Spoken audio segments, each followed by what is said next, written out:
Speak to Me and Breathe, that iconic opening to that iconic album, has taken on a new meaning with this version.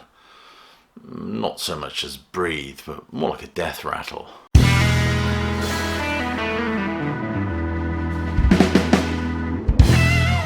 Welcome classic rock fans to a video where we critique the brand new version of Speak to Me and Breathe, which is part of Roger Waters' Redux version of Dark Side of the Moon. Like the previous releases, it's an intriguing listen. It kind of just swells into life, almost ironically like an exhalation. It starts with Waters reciting his own lyrics from the song Free For, from that wonderful cut from Obscured by Clouds. And what is wonderful about that lyric is it beautifully encapsulates that brief flicker that is life. I am a dead man's son, he says. And certainly the idea of life and the end of life haunts this version of this song. What is startling about that original lyric and this version of this song is that the whole idea of life and the end of life being a very much a reality, and the need, even more so, the need for human empathy. In the words of Charles Dickens, with your fellow traveller towards the grave. This, as I've said, has the atmosphere of a death rattle. It is devoid of that symphonic clatter that very much defined the original. Almost as listeners, we feel the imperative, the verb of the original title is somehow transmogrified into this noun object of this new version, rather than breathe to one's dying breath. And Breathe, like the previous two releases, have a solemnity about them. We get the familiar guitar chords, of course, some lovely jazzy flourishes on the keyboard. It certainly does have the feel of Waters revisiting this as an old man. And he continues to recite the lyrics from Free For as we segue from Speak to Me to Breathe. Breathe has something of a funereal pallor to it, there's no doubt about that. As one waits for death, imbuing the title with a kind of bitter irony, rendering the original had this spark to it, as if it was an acknowledgement of one's life and one's existence. The imperative, of course, in the opening titles were meant to shake us into feeling, into communication, into empathy. Speak to me, breathe. You are alive, you exist, you have agency. I am you and what I see is me. It's a powerful affirmative statement. It's what Baudelaire would call one of those seismic shudders that all good art has.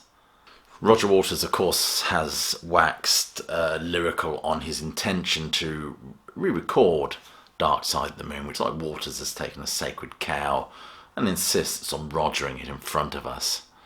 Waters has said of this project, when I first mentioned the idea of re-recording the Dark Side of the Moon to Gus and Sean, we all thought I was mad. But the more we considered, the more we thought, isn't that the whole point? I'm immensely proud of what we have created, a work that can sit proudly alongside the original, hand in hand across a half-century of time. He also said that during the lockdown sessions, the idea of re-recording this album came to him to mark the 50th anniversary of this album. But as I've said before, I can't help but feel it's a little bit of Waters baring his buttocks to his former bandmates.